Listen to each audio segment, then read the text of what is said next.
หรือว่าเก่งตามเขาเก่งบ่โดยเออแล้วบ่าวก็เก่งอยู่ตามเขาตะกี้ข่อยก็ตามคือกันอยู่บ้านข่อยเคยเห็นบ่โขกมองที่เขาเจ้าเหยียบเด้เขาเจ้าเหยียบมันสิแบบตึมลงหั่นเด้บ่เคยบ่เคยบ่โดย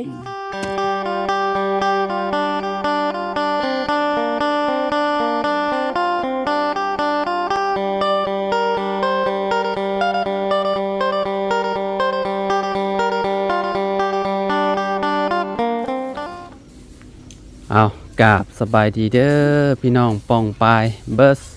สู่คนเนาะมาพบมาพ่อกันกับเฮาคือเก่าคือเดิมพี่น้องเพิ่มเติมคือมาเยี่ยมยามทำข่าวดีลาไม้เพิ่นพี่น้องสบายดีเจ้าสบายดีบักละโดสบายดีเด้อเนาะมาแต่ไสนี่มาแต่ปลูกมันโดยมันไผมันเฮาเองมันเจ้าเองบ่โดยเอ้าน้าบ่าวซื้อมาฝากเด้อขอบใจโดยให้น้องไปลวกกินเนาะโดนแล้วบ่ได้เห็นหรือเปล่าเดือนหนึ่งแล้วเนาะเลยกินฮอดบ่ได้เห็นโอ้กินฮอดคือกันโอ้กินเมี่ยงบ่โดยจำมึงมีเนาะอ๋อพี่น้องตามเขาแม่ตำข้าวอยู่เจ้าตำซอยเพิ่นบ่โดยรสชาติมันเป็นแบบไรนี่แซ่บอ๋อก็น้ำลายแตกน้ำพอก็ได้เนาะอยากเด้จังหน่อยก่อนสบายดีเอ้ยอ๋อบริพ่อกันโดนเนาะพี่น้องเลยฮะบ่าวเท่าเลยเนาะบ่ฮะรอคือเก่ารอคือเก่ามาช่วงนี้รออีกแม่นบ่สิฮอดปีเด้นี่เนาะใกล้โอ้สิเบิดปีเก่าเด้พี่น้องเนาะว่าผิดเนาะขอโทษขออภัยปีเก่าจะหมดไปแล้วพี่น้องปีใหม่ใกล้จะมาแล้วเนาะปี2026พี่น้องเนาะคิดมาดไปอันฉลองอยู่ไสฮะน้องไม้อยู่บ้านยังเข้าไปแต่งงบ้านใดไม่เคยเข้าไปหืมไม่เคยเวลาไม่เคยหมดเวลาไปอยู่บ้านยังคือเรื่องเราไปอยู่บ้านใดลืมเลยโอ้ลืมไว้แท้โอ้ใกล้เลยพี่น้องเนาะตามรอบนี้คือแบบพ่อหรือเปล่า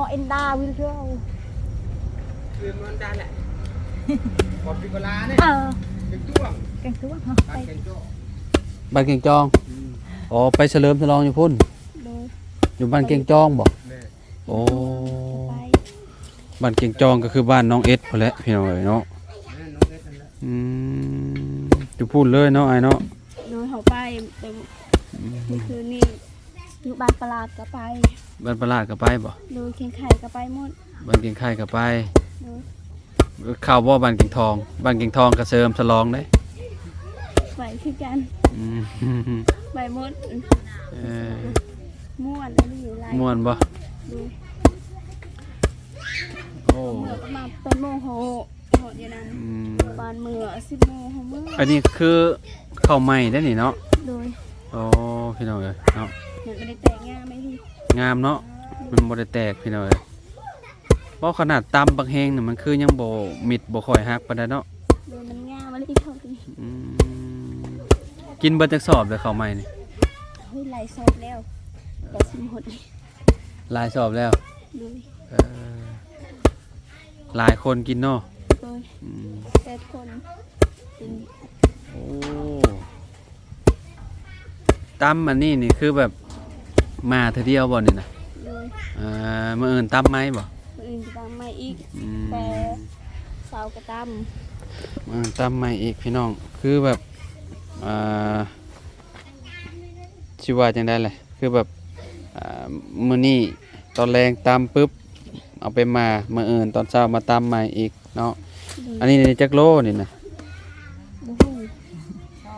ประมาณ2 โลได้นี่เนาะ เดี๋ยวถ้าเบิ่งเพิ่นพัดบาดนี้พี่น้องเนาะ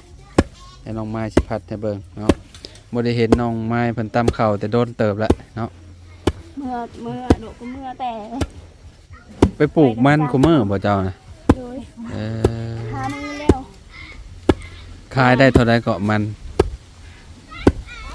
ได้จักล้านบ่ บูฮูลาม จักล้านก็เอ้ย 3 3ล้านบ่ โดนรถคนคืนเขาแต่แต่ตอนนั้นบ่มีแต่ช่วงนั้นว่าบ่มีเขากินก็ยืมเงินเขา อืม ค่ารถเมล์ บ่ค่าเขาเจ้าคนออกมาเท่าใดค่าคนมันออกมาเขาจ้างค่าจ้างนะ เอาให้หมู่ หึ เอาให้หมู่หลายคน เอาแฮงหมู่ โดย เอาบัตรคนออกมาได้เอารถแพ็คคนออกมา เอารถหมู่ รถหมู่คือกันเติมแต่น้ำมันให้เขาเจ้าบ่ บ่เอาเงิน เอาเงิน โดย ให้เขาเท่าใด บูฮูคือกันเอาบูฮูก็ให้เลย เออคือแบบชุมเจ้าปลูกนี่ชุมเจ้าอันคุดเป็นควายตุ่นนะบ่หรือว่ากระจ้างกระเจ้าพอด จานร้อน อืมแพงบ่พอด ว่าร้านหามันบริกร ประมาณล้านห้าสำคัญกับของน้องหัวและสาน้องหัวกับประมาณล้านห้าพี่น้องแต่ก็กว้างเติบอยู่ดอกเนาะมือก็ส่งแห้งเขาอีก อืมจงแห้งตลอด โดยมือก็เอาแห้งเอาหมดแล้วมือก็ส่งแห้งเขา อืม ยังไม่แล้ว อืม มือให้ก็ไปรับจ้างเขา อืมคักอยู่เนาะดุมายามใดก็เห็นเพิ่นไปเวียกตลอดพี่น้องเนาะบ่ค่อยได้เห็นน้องเพิ่นดอกเนาะมื้ออื่นพักผ่อนเนาะมื้ออื่นเนาะเพราะว่ามื้อวันอาทิตย์พี่น้อง มือวันจันทร์ก็ส่งแห้งเขา วันจันทร์ไปเฮ็ดชงแห้งต่อ โดย อืม ยังไม่แล้วยังหลายคนอยู่ส่ง อืม ให้เขา อืมบ่แม่นพ่อพัดล่ะบ่หรือว่าจังได๋หรือว่ายังตำให้มันแลกก่อน ผัดก้อน อ๋อพี่น้องเอ้ยนี่เนาะพอพัดแหละเนาะตำข้าว เอาไป อืม มันงามมันรีเขา งามเนาะ ดู เพื่อจะได้กินข้าวแต่ละเม็ดพี่น้องเอ้ยเนาะไปซี่เอาดีกว่าไอ้ว่าไม่ เขามันบ่ได้ไล่เงินก็บ่มี ข้าวบ่หลายแล้วบ่จะเอาไปซี่ตามเอาดีกว่าอ๋อมันก็หินมันบ่อันนั้นออกบ่อันบ่คุออกบ่ หมอ มันก็หินพี่น้องพวกน้ำมงคกนี่พวก ต้มแม่ที่ดาวหมดเลย ใช่พัดยำมุมใดอืมพัดยำมุมนี่เนาะโอ้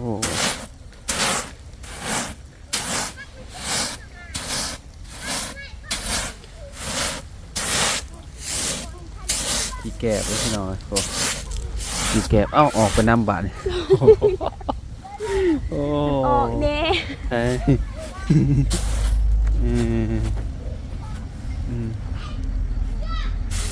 โอ้ยต่อไม่เอาไงปูเหนื่อยๆแล้วเห็ดก็ลมมันไปแบบนี้เนาะมันก็ออกง่ายอยู่เนาะ ดู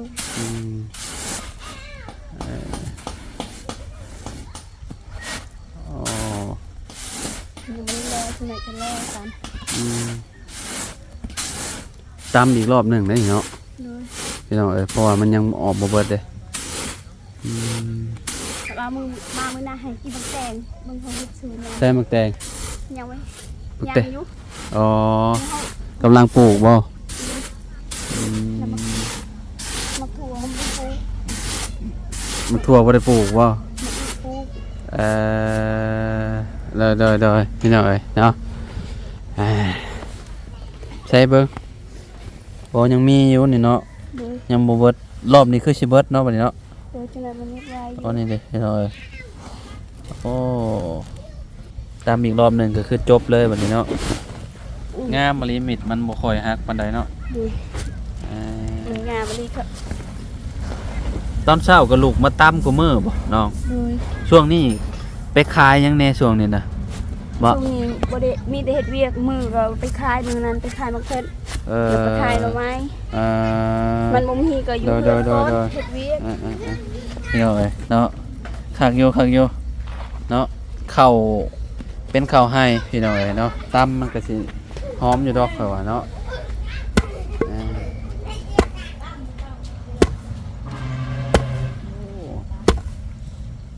เข้าจนกระเด็นเอาโย ยังตกอยู่หน่อยบ่ ต ได้ ก กิน นี่ แล้ว เสียดายเด้เนาะ มันหมด บ่ได้เห็นอยู่แล้วนี่อยู่ในครก จุมเจ้าก็เอาไว้อยู่ในอันมองไม่ตู้แล้วนอนอยู่บ่ข้าว ในเทิง เอออืม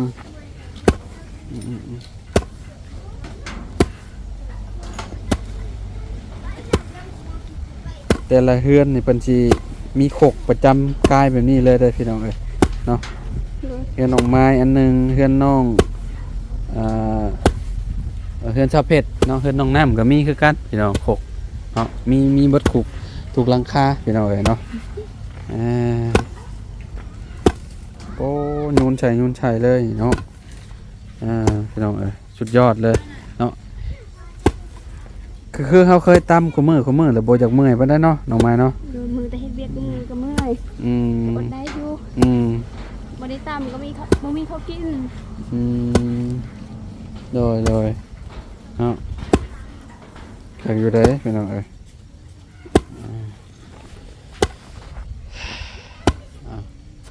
เหนื่อยดิ ฮะโอ้ของตำบ่หายใจเลยเอาเมื่อยเลยโอ้นี่มาเจ้าบ่นี่นะโอ้มาตอนนี่น้อยตอนนั้นน่ะได้เนาะ โดย ใหญ่เลยเนาะ เป็นไรอะลี่ พี่น้องเอ้ยเนาะ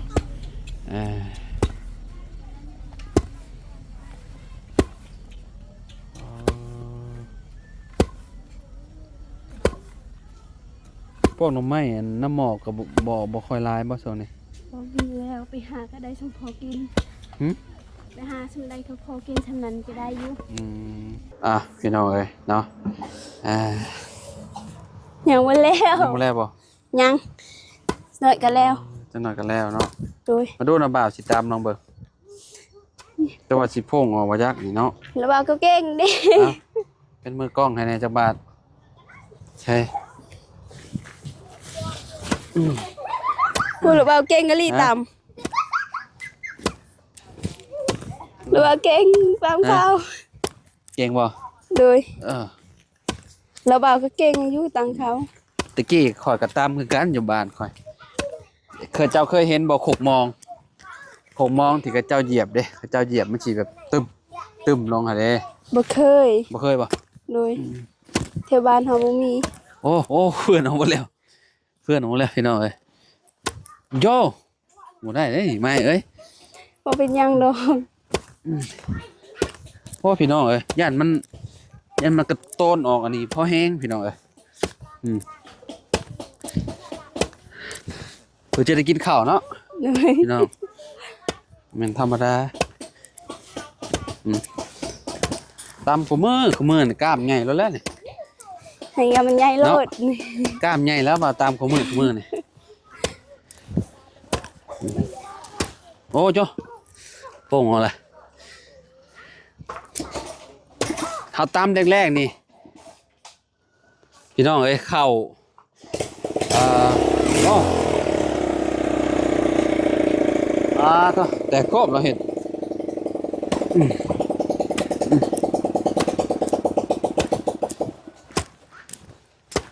บอกไว้พี่น้องเลยเนาะย่านมันหกออก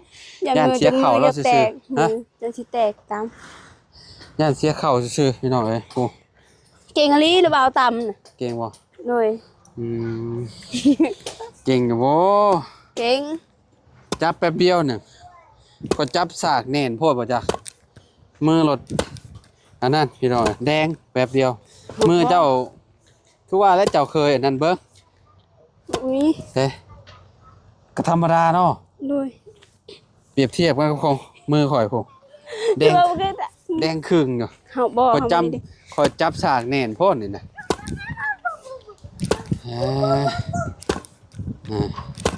ปุโตพอแล้วมีแต่ไปอันพัดเนาะมันพี่น้องเนาะขั้นตอนนี้กับขั้นตอนสุดท้ายพี่น้องเนาะมาพัดบาดนี้พัดก็คือจบเลยบัดนี้เนาะเลยมารอบเดียวเลยได้นี่พี่น้องเอ้ยคือ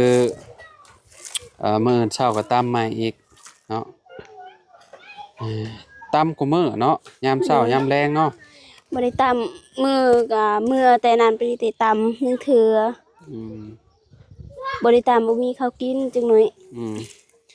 เมื่อแต่เฮ็ดเวียกเมื่อแต่ปลูกมันมีแต่ซำนี้เฮาเมื่อแต่ละมื้อไปปลูกมันนี่กลับมาจังโมงประมาณ5 โมงบ่โดยแต่เมื่อวานนี้3 โมงเฮาว่าสิไปอยู่อันนั้นเด้ปฏิสมาธิ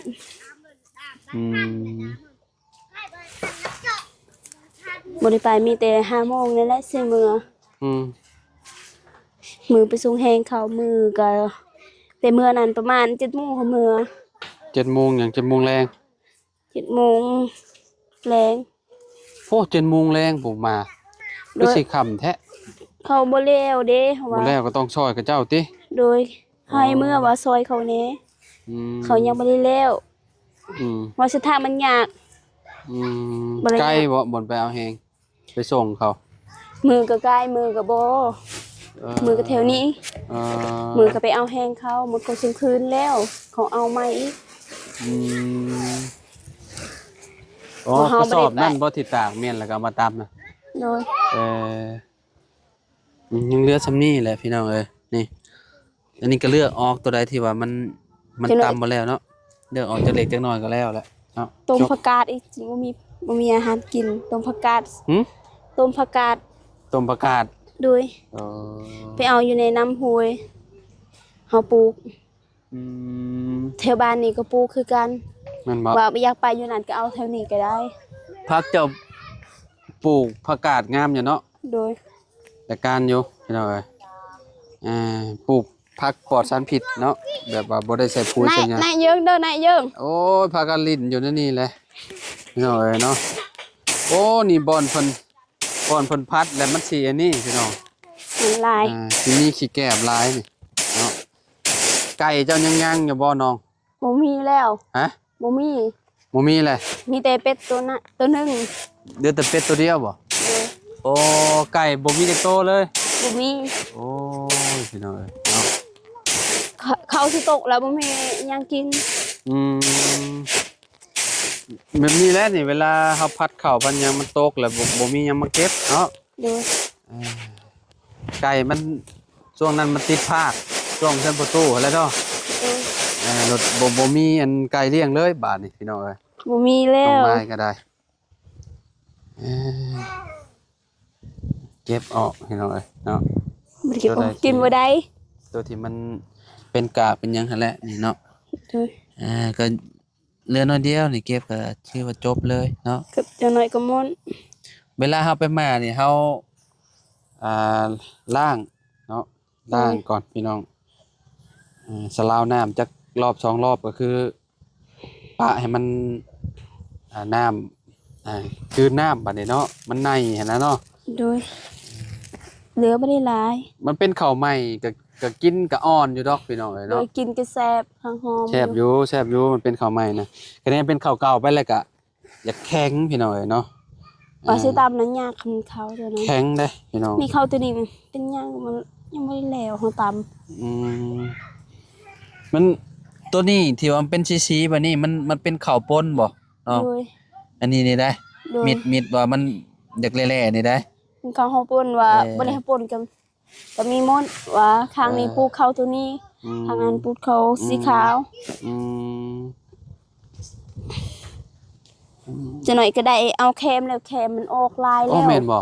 โดยเริ่มออกแล้วบ่โดยโอ้เดี๋ยวก็ได้เงินขายแคมนี่โดยเดี๋ยวสิมาถ่ายให้ FC เบิ่งนำกันซะเนาะบัดน้องไม้เพิ่นไปเก็บแคมมาขายเพราะว่า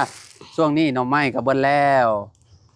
พวกผักพวกหยังก็บ่ค่อยมีแล้วพี่น้องเอ้ยเนาะบ่มีแล้วว่าถ้ามาเพชรว่าเขาใส่ซำนี้บ่เขาแย่งเขาซื้อมันบ่มีแล้วช่วงนี้โดย เอาจังได้ก็สู้ๆเด้อน้องไม้เด้อเนาะสู้ต่อไปเนาะคนดุอยู่ใส่กระบอกอดพี่น้องเนาะพี่น้องไม้นี่ไปตลอดเฮ็ดเวียกตลอดพี่น้องดุมันขยันเพียรเนาะซอยไปกะผู้ใหญ่เพิ่นก็ดีใจพี่น้องเนาะดีใจที่เพิ่นเป็นคนขยันเนาะเป็นซอยเพิ่นก็เนาะอยากให้อยู่ดีเนาะพี่น้องบ่ให้ลำบากพี่น้องเนาะมีแต่เฮาสรรหาเองของมื้อนี่เนาะโดยสรรหาค่าน้ำค่าไฟพี่น้องเนาะเฮาก็ดีใจแหละทางผู้ใหญ่จะดีที่มาช่วยทางเฮาได้เฮือนแล้วได้ดินตัวเองเฮาก็ดีใจอะลีก็คือแบบอยู่ก็โอเคแล้วของมื้อนี่เนาะก็บ่ได้กังวลอีหยังหลายเนาะมีแต่หาเงินอย่างเดียวบ่ได้น้องไม้เนาะมีแต่หาเงินค่าเสียค่าไฟค่าน้ำก็ซื้อปิ้งนัวจิประแดกเป็นนัวเนาะโดยจะน้อยมีเขากินก็ซื้อกะโลอีกโดยโดนเติบแล้วพี่น้องบ่ได้เข้ามาโดนแล้วบ่ได้เห็นคิดฮอดแต่ช่วงน้องเพิ่นเอาอันนั้นมาขายพุ่นแหละพี่น้องเอ้ยเอาอีหยังมาขายตัวมักทอมักทั่วเนาะน้องไม้เนาะโดยโดนแต่ยามฝนบ่จักพี่น้องเอ้ยมื้อในก็ได้กินอีกมักถั่วโดยในช่วงนี้บ่มีแล้วพี่น้องเนาะแล้ววันนี้เนาะแล้วไปพี่น้องเอ้ยเนาะเขาก็มีแต่มาเก็บเล็กๆน้อยๆอยู่นี่เนาะนี่ประมาณนี้พี่น้องเอ้ยขาวเลยบาดงามสิได้กินแล้วได้กินแล้วใส่ถอกใส่นี่ทั้งนี้เนาะโอ้หอมกินน้ำพริกอยู่ใส่บาดหอมกุ๊บหอมผิดกินพริกสิเฮ็ดกินแรงนี่เนาะโดยสิเฮ็ดว่าสิต้มผักกาด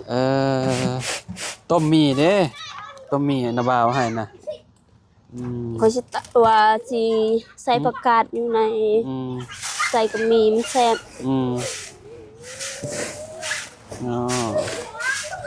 อยู่นี่ก็เฮ็ดกินอยู่นี่บ่ได้ว่าอยากไปเอาแล้วอยู่ในน้ำห้วยบ่กินอยู่นี่ก็ได้ไปเอาอยู่นี่เฮาปลูกหมดลายเชิงปลูกอ้าวจบบาดนี่พี่น้อยเนาะก็